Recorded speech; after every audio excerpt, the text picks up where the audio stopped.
Olá, muito boa tarde a você, conectado conosco aqui pelo Notícias Agrícolas. Está começando mais um boletim de mercado e, obviamente, a gente está de olho nos preços, nas variações lá em Chicago e dá para dizer que temos mais um dia negativo. Foram quedas aí em torno de 5 até 7 pontos nos principais vencimentos, mas é mais um pouquinho de pressão em cima de uma soja que já vem pressionada já há algumas semanas.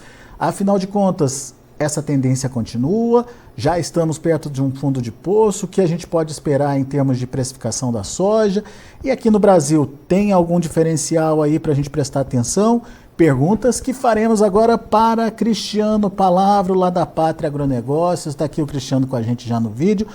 Bem-vindo, meu amigo. Obrigado mais uma vez por estar aqui com a gente, nos ajudando a entender esse cenário que a gente está montando aí para a soja, principalmente como esse cenário vai atuar em relação à precificação aí do grão. E hoje, mais um dia de queda para a soja lá na Bolsa de Chicago, Cristiano. Como é que a gente entende esse movimento? Tem fatores que justificam essa queda?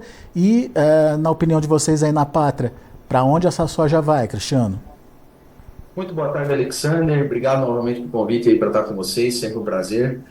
Realmente mais um dia não muito diferente do que a gente tem visto nos últimos dias, nas últimas semanas, né, Alexander? Chicago segue bastante pressionado, não poderia ser diferente na nossa visão devido à entrada cada vez maior da nossa colheita, né? Estamos ultrapassando nessa semana os 40% colhido aqui em território nacional, algumas regiões mais avançadas, né, como Mato Grosso em especial, outras entrando em processo de colheita mais intenso.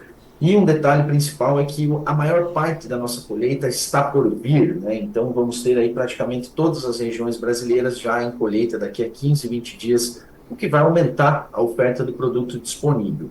Como o mercado, olhando principalmente esses levantamentos oficiais, né, ainda acredita numa safra praticamente cheia aqui no Brasil e essa oferta está cada vez maior no nosso mercado, não há um cenário diferente do que o cenário de pressão aos preços, né, já que a oferta está maior. A demanda não é ruim, a demanda até dá sinais mais positivos nesses últimos dias. Temos visto mais atividades nos portos do Brasil, temos visto até reações positivas nos preços da soja lá em solo interno da China, uma maior demanda por farelo dentro dos consumidores locais, mas realmente esses fatores da demanda não conseguem superar os fatores negativos aos preços que são gerados pelo crescimento da oferta.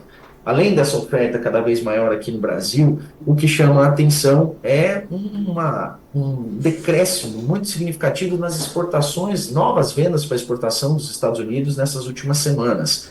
Essa semana, divulgada hoje, né, a divulgação de hoje, trouxe aí um número melhor do que na semana passada, que menos de 60 mil toneladas foram negociadas, nessa semana um pouco menos de 160 mil, mas se a gente compara aí com os mesmos períodos dos anos anteriores, é muito pouca soja americana sendo colocada no mercado. E não poderia ser diferente também, né, Alexander? Hoje a soja brasileira é, em média, 12% mais barata que a soja norte-americana, quando a gente compara as ofertas FOB Paranaguá com FOB Golfo, né? Então a demanda está toda direcionada ao Brasil.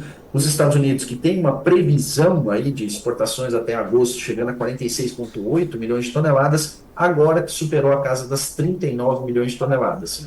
E a janela principal de vendas dos Estados Unidos já passou. Agora é a vez do Brasil, a gente entra com tudo nesse mercado. Então vai ser muito difícil que os norte-americanos cheguem realmente a esse programa total de quase 47 milhões de toneladas. Isso Só no... para dar um dado... Ô, Cris, desculpa. isso no final das contas significa aumento de estoque deles lá nos Estados Unidos. Exatamente, exatamente. Essa é a grande preocupação. Os Estados Unidos dá dois sinais importantes. Primeiro, demanda interna muito aquecida. Eles estão com um programa robusto de biocombustíveis, onde o biodiesel entra como parte prioritária nisso. Eles têm uma demanda de esmagamento forte. As exportações de farelo dos Estados Unidos estão bem mais agressivas que no ano passado, mas fora do consumo interno, a demanda por exportações do grão in natura é que penaliza e deve colocar, sim, estoques um pouco maiores do que as atuais projeções. Esses estoques já vieram crescendo, né, nos últimos relatórios do USDA, e realmente faz sentido, já que não tem por que um comprador internacional, como o nosso grande comprador, a China, comprar nos Estados Unidos nesse momento e não no Brasil, que tem uma soja até com uma qualidade superior e com preços mais atrativos. Falando em números, né, nós chegamos a 39,02 milhões de toneladas vendidas nos Estados Unidos na última semana, né, divulgada hoje, aí, a atualização. No ano passado, com uma safra não muito diferente dessa, os Estados Unidos já estavam em 48,6 milhões de toneladas exportadas. Então, um recuo bem importante aí, né? E que mostra a forte competitividade da soja brasileira. Infelizmente, a nossa competitividade vem de preços baixos, né? Então, isso não é um fator positivo para nós.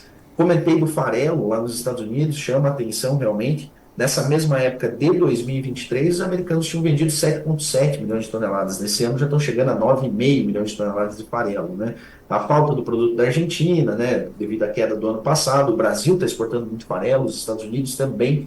Então, a demanda interna das indústrias americanas é interessante, mas realmente a demanda externa pelo grão in natura está prejudicada e isso acaba pressionando ainda mais a Bolsa Americana, a Bolsa de Chicago. Uma coisa não compensa a outra, né? O aumento da demanda interna não compensa a perda da exportação.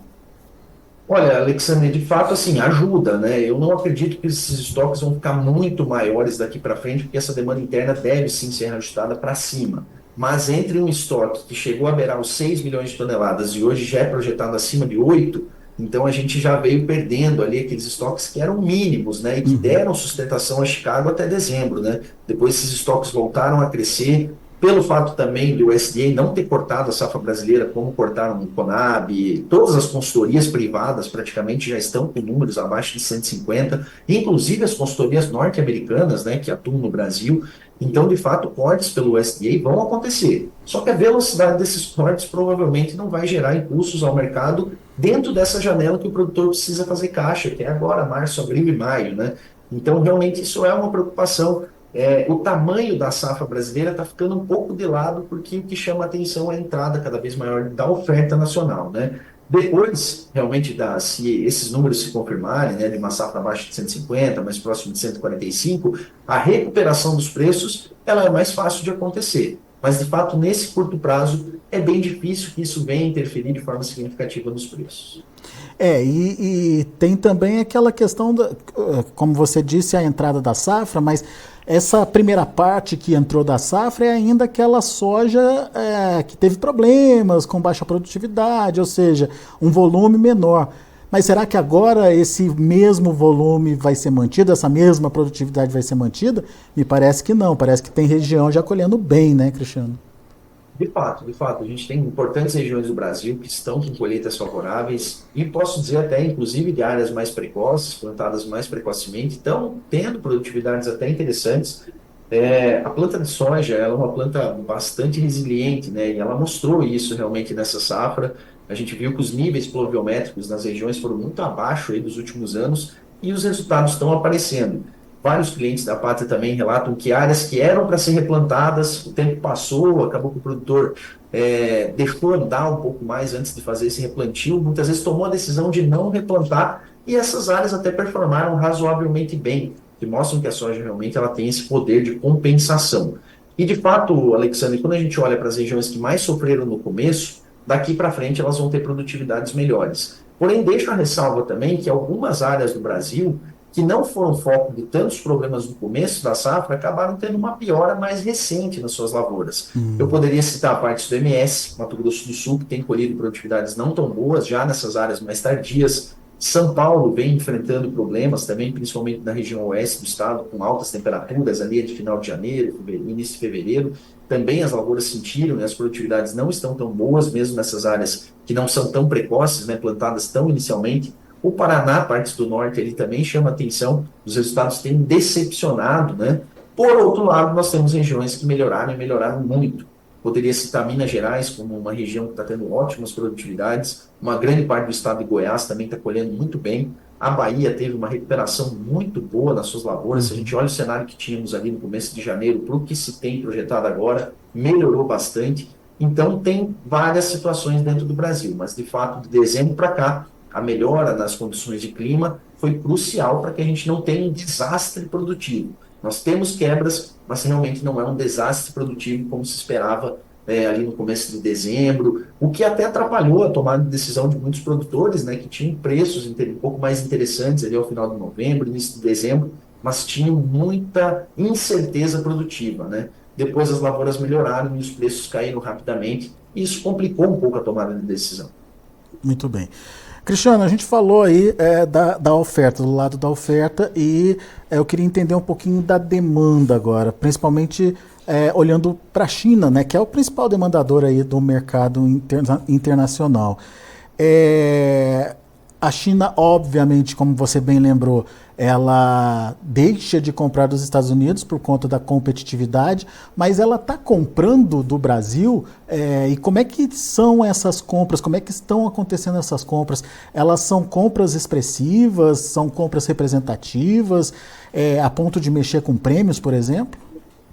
Olha, Alexandre, tem dado pelo menos uma sustentação aos prêmios, junto também com uma certa dificuldade de originação que as empresas que atuam no nosso mercado hoje estão encontrando, né? Ainda não temos tanta soja colhida até o momento, né? E também não temos grandes intenções de venda por parte dos produtores, o que acaba dificultando a originação, e isso é importante até para dar uma maior sustentação aos preços.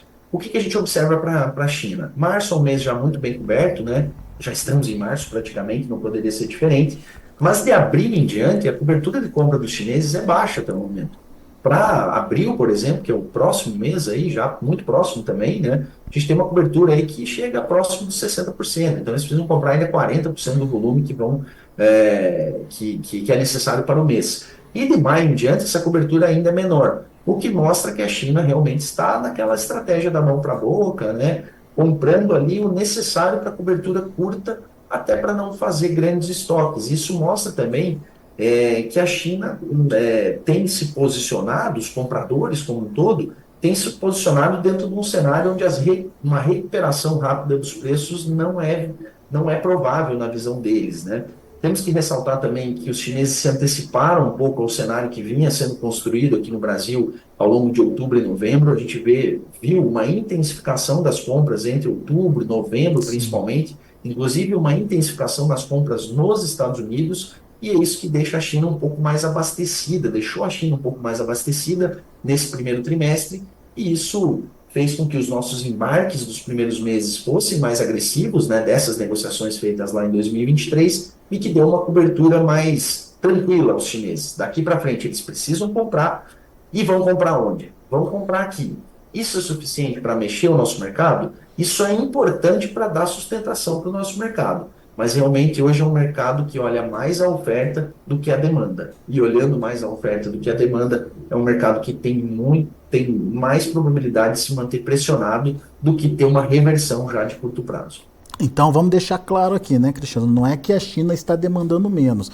Ela já comprou bastante, já comprou, até quando a gente compara os meses aí, até mais do que no ano anterior. No entanto, ela tem uma estratégia agora de comprar da mão para a boca para evitar, obviamente, inflacionar o mercado aí, diante de uma consideração de que tem soja suficiente aí para ela comprar aos poucos, né? Exatamente, exatamente. Por que a gente viu a China se antecipando em outubro, novembro, ali, comprando com mais agressividade? Pela perspectiva de que o problema de safra no Brasil poderia ser ainda maior do que já é. E aí levou eles a uma antecipação, né? Se viesse um problema maior aqui no Brasil, de fato nós não teríamos essa realidade de preço hoje. É claro que a realidade colocada pelo USDA para a realidade de campo, que a grande maioria do mercado brasileiro, das consultorias e tudo mais, está observando, é diferente. Então, mas mesmo assim, hoje, se ela adota uma estratégia mais da mão para a boca, é porque acredita que esses preços vão ficar realmente mais estabilizados ou até mais pressionados, né? E não justifica ela se antecipar tanto para não inflacionar o mercado, como você disse, né? E também porque ela não vê essa necessidade toda de estar se antecipando. E temos outros fatores que a cada semana que passa vão ficar mais latentes aí para o nosso acompanhamento. A colheita do Brasil vai avançando e a gente começa a mudar o foco, né? Começamos a olhar mais para os Estados Unidos novamente, né?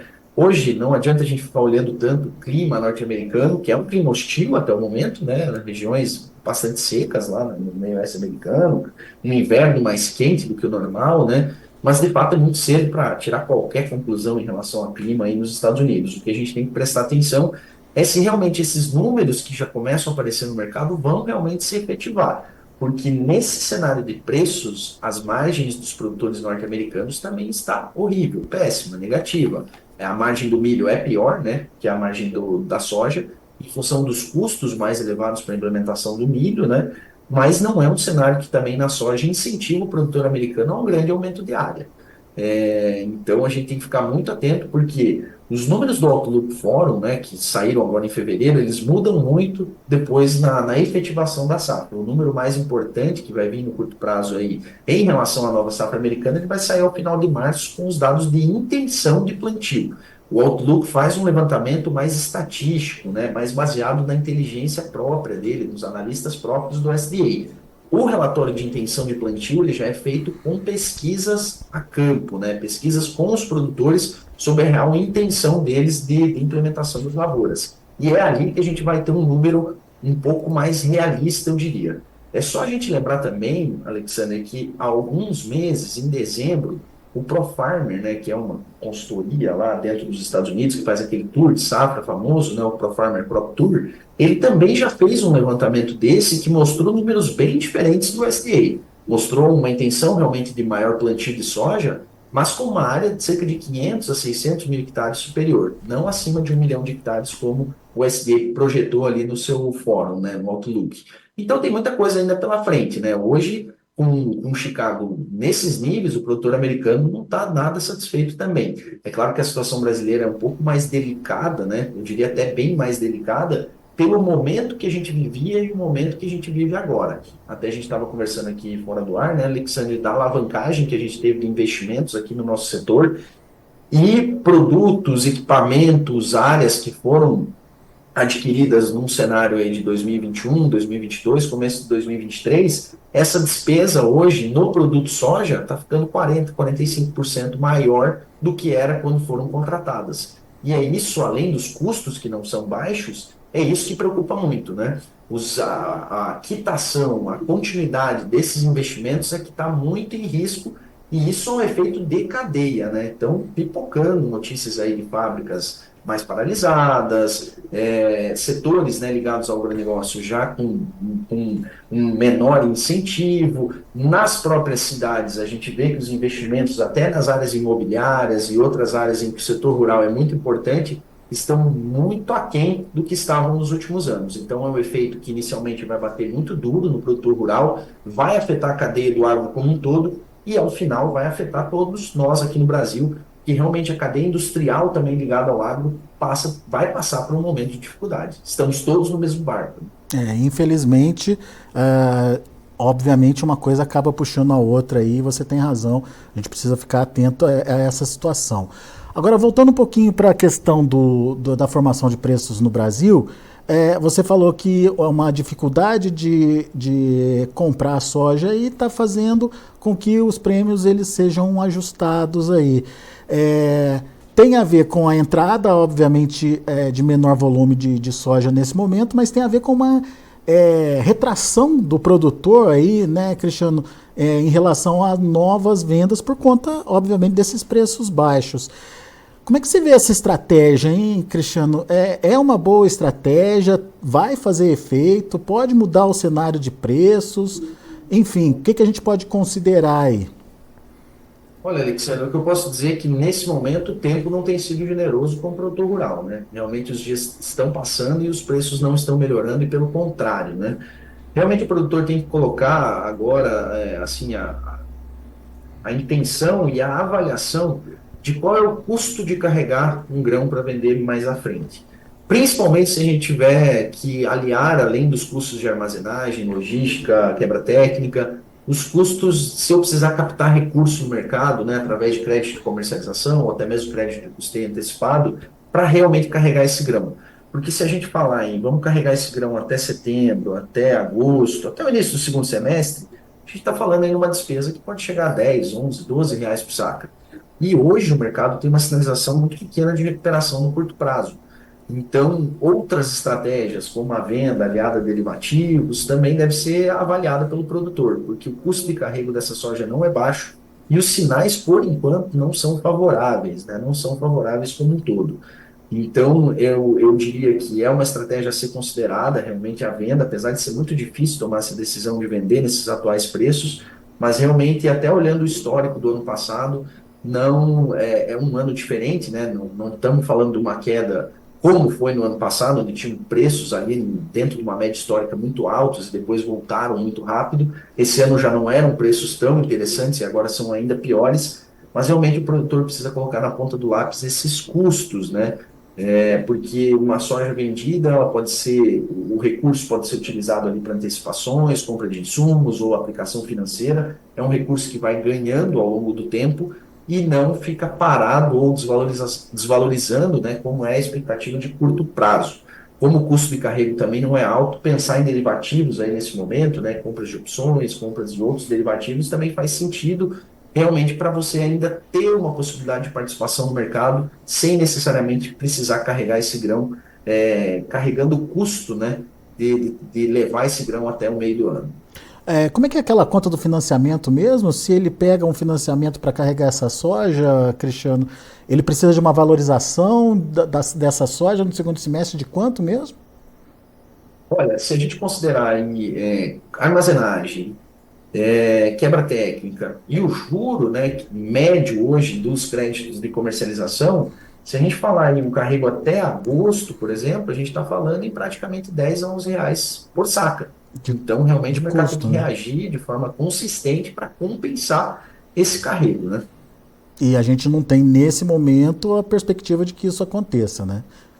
Olha, Alexandre, eu diria que maio em diante a gente vai viver um cenário diferente. A gente vai ver um cenário com novos fatores, uma retenção, uma diminuição dessa oferta brasileira. Passa aquele momento também das principais despesas, né? Apesar que 30/5 ainda é uma data importante, né? Dos custeios e do crédito em geral do produtor e das despesas em geral do produtor. Mas passado abril a gente já diminui essa pressão e já vamos estar com a colheita já caminhando para a fase final.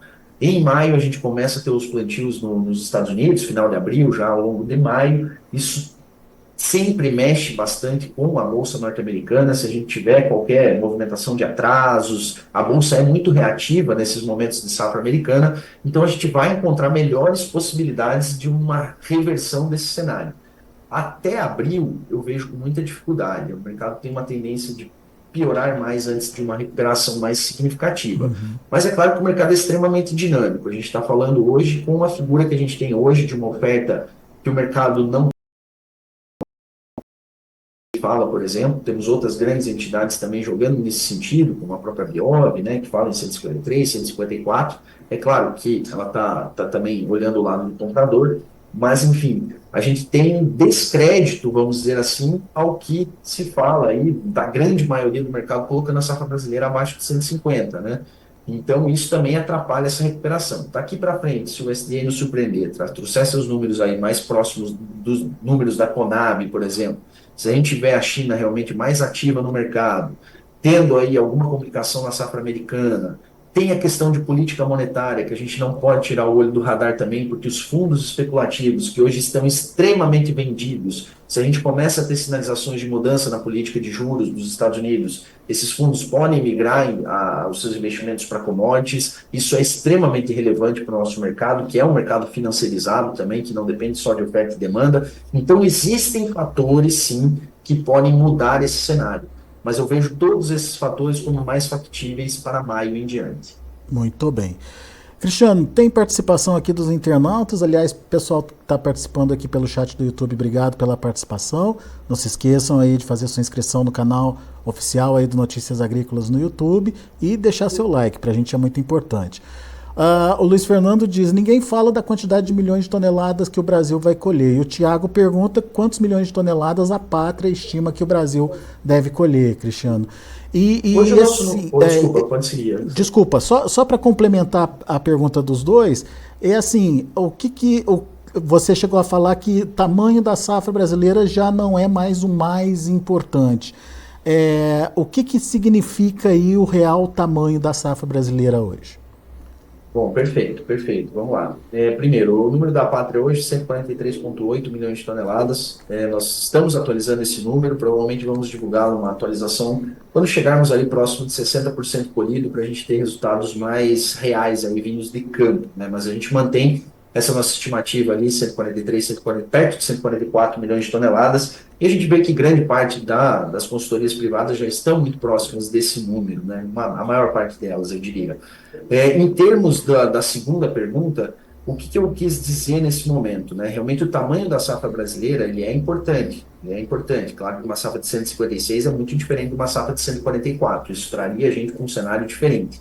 O que eu falo é que o SDA, que é o principal benchmarking do mercado, ele não vai trazer esse número rapidamente para essa casa, mesmo que esse seja o número que o mercado vai adotar daqui para frente. Ele vai levar meses para isso.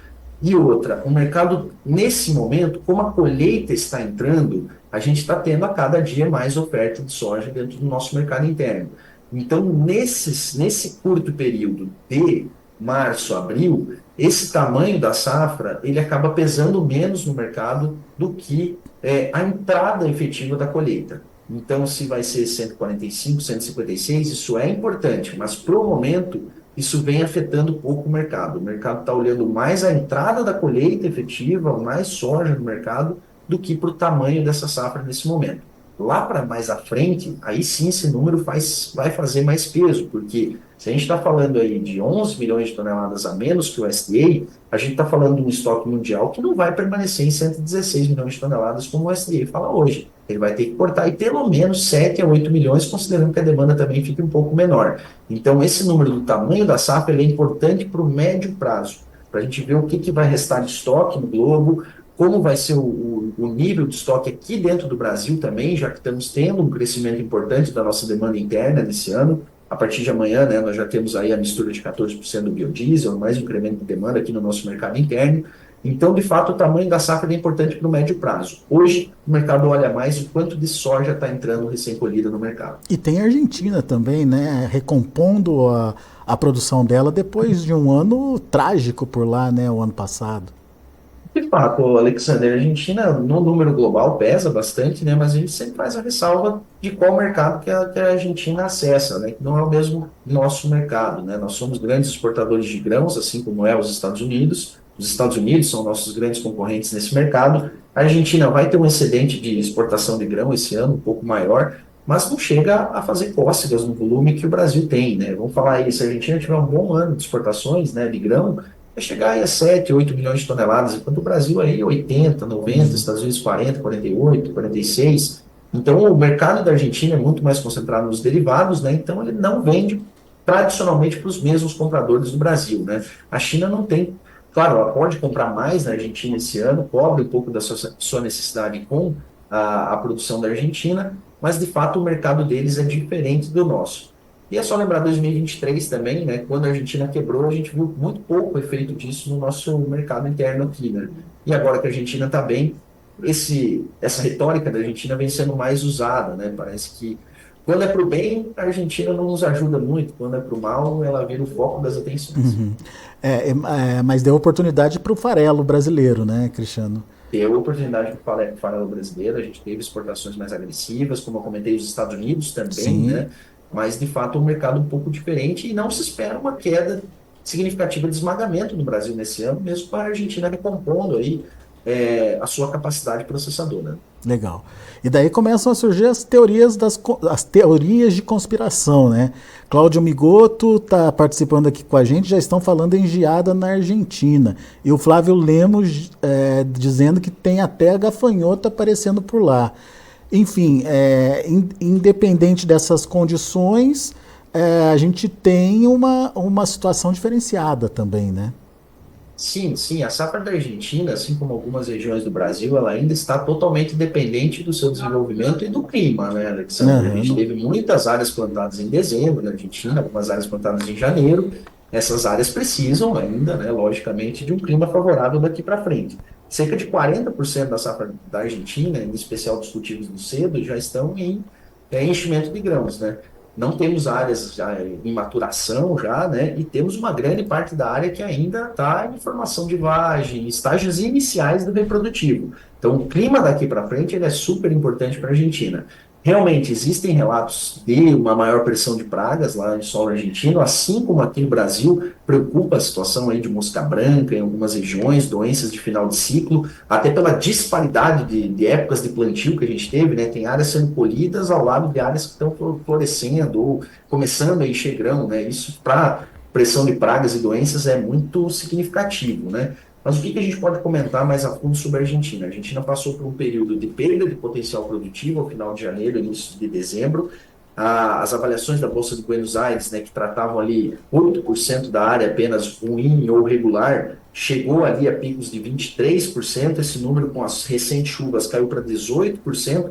Mas até interessante, na semana passada era 17%, hoje é 18% das lavouras argentinas consideradas ruins ou regulares, né? E os números que começaram em 49 milhões de toneladas chegaram a 52,5 para algumas entidades privadas e até as bolsas locais, e agora já retornam ali para 50 milhões e meio, né? Então é uma safra muito, muito, muito melhor que a do ano passado, mas é uma safra que ainda está em aberto. Não podemos descartar perdas produtivas na Argentina daqui para frente, e isso sim é impactante para o mercado, né? Assim como aqui no Brasil. Vejo muita preocupação aí com, eu citei os estados do Mato Grosso do Sul, partes do Paraná, São Paulo, são áreas que não foram ruins no começo e que depois, agora que as máquinas estão em campo, estão mostrando resultados bem abaixo do esperado.